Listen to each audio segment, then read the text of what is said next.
চলুন আমার এই বেসিক মনিটর সেটআপটাকে কিছুটা এরকম করে নেওয়া যাক। এরকম ডুয়াল মনিটর সেটআপের জন্য বেশ কিছু জিনিস অবশ্যই দরকার হবে। যদি আপনি এরকম একটা ক্লাসিক লুক চান সেক্ষেত্রে কিন্তু অবশ্যই ডুয়াল মনিটর আর্ম ব্যবহার করতে হবে। এখানে আমি ব্যবহার করছি আর্কটিক ব্র্যান্ডের Z2 Gen3 dual monitor arm.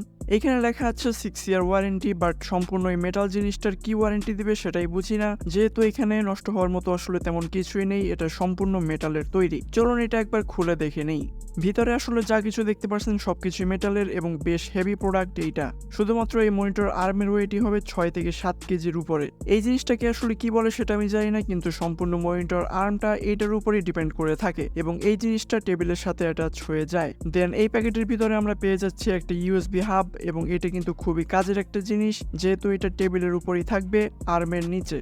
অন্যদিকে এই বক্সটার ভিতরে আছে সব ধরনের নাট বোল্ট, হেক্স কি, অন্যদিকে কেবল ম্যানেজমেন্ট করার জন্য বেশ কিছু ক্লিপও দেওয়া আছে। ফাইনালি এটা হলো আমাদের ডুয়াল মনিটর আর্ম, বেশ হেভি এবং সম্পূর্ণ লোহার তৈরি। এটা আমার মনে হয় না অ্যালুমিনিয়াম দিয়ে তৈরি করা হয়েছে। ভেঙে যাওয়া বা বাঁকা হওয়ার চান্স দূর দূর পর্যন্ত নেই। এটা হাতে নিলে খুব ভালো মতোই বোঝা যায়। দেন এটা হলো স্টিলের একটা পাইপ, এটাও আসলে বেশ হেভি কোয়ালিটির। আর শুধুমাত্র এই ডুয়াল মনিটর আর্মের প্রাইস পড়েছে 5200 টাকার মতো। দেন সেকেন্ড মনিটর হিসেবে এখানে আমি নিয়েছি MSI Pro MP225।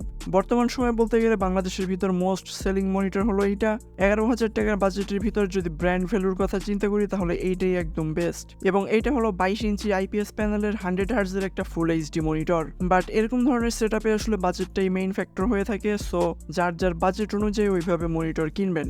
বাট যদি আপনি দুইটা মনিটর এইভাবে সেট করে রাখেন বা দুইটাই যদি ল্যান্ডস্কেপ মোডে রাখেন সেক্ষেত্রে কিন্তু আমি বলবো দুইটাই সেম মনিটর নেওয়ার চেষ্টা করবেন। আর যদি আপনি আমার মতো এরকম একটা মনিটর ল্যান্ডস্কেপ এবং আরেকটা মনিটর পোর্ট্রেট হিসেবে রাখেন সেক্ষেত্রে আসলে দুইটা ভিন্ন মনিটর ব্যবহার করতে পারেন। আমার কাছে একটা 27 ইঞ্চি এবং আরেকটা 22 ইঞ্চি মনিটর বেস্ট বলে মনে হয় এরকম সেটআপের জন্য। ফার্স্ট মনিটর হিসেবে এখানে আমি নিয়েছি Xiaomi A27Q।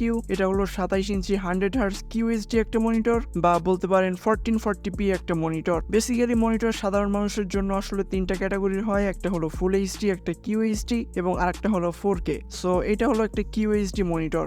এখানে আপনাদের জন্য একটা বড় টিপস হলো, যদি আপনি 24 ইঞ্চি পর্যন্ত মনিটর ইউজ করেন সেক্ষেত্রে আপনার জন্য ফুল HD রেজলিউশনের মনিটর ঠিক হবে, কিন্তু যদি আপনি 24 ইঞ্চির উপরে বা 24 ইঞ্চি থেকে বড় মনিটর ইউজ করেন সেক্ষেত্রে কিন্তু ফুল HD রেজলিউশন কাজ হবে না। সেক্ষেত্রে আপনার মনিটরটা অনেক বাজে দেখাবে এবং পিক্সেলগুলো দেখা যাবে। তখন আপনার অবশ্যই QHD অথবা 4K মনিটর নিতে হবে। সো আমার এই মনিটরটা হলো 27 ইঞ্চি এবং QHD একটা মনিটর এবং এইটার দাম পড়েছে 20,000 টাকার মতো। আমি যে মনিটরটা নিয়েছি এই মনিটরের ওয়ারেন্টি হলো 2 বছর, বাট যদি আমি অন্য কোনো ব্র্যান্ডের 3 বছর ওয়ারেন্টি সহ কোনো একটা মনিটর নিতাম এই সেম কনফিগারেশনের 27 ইঞ্চি এবং QHD, সেক্ষেত্রে আমার ওই মনিটরের প্রাইস পড়তো 32,000 টাকার উপরে। বাট বাজেট অনুযায়ী আসলে আমার এই মনিটরটা বেস্ট বলে মনে হয়েছে।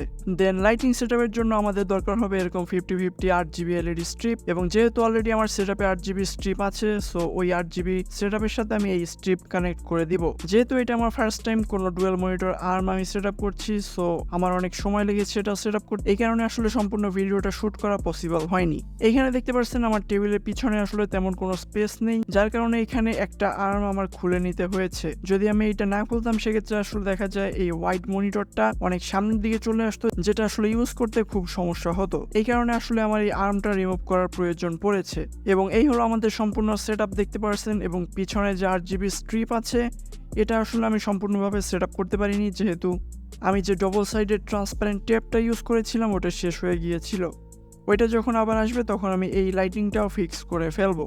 এবং মনিটর আর্মের সাথে আমি যে কেবল ম্যানেজারগুলো পেয়েছিলাম ওগুলোর মাধ্যমে আমি সম্পূর্ণ কেবল রাউট করতে পেরেছি, যেটা আসলে দেখতে খুবই ক্লিন লাগে।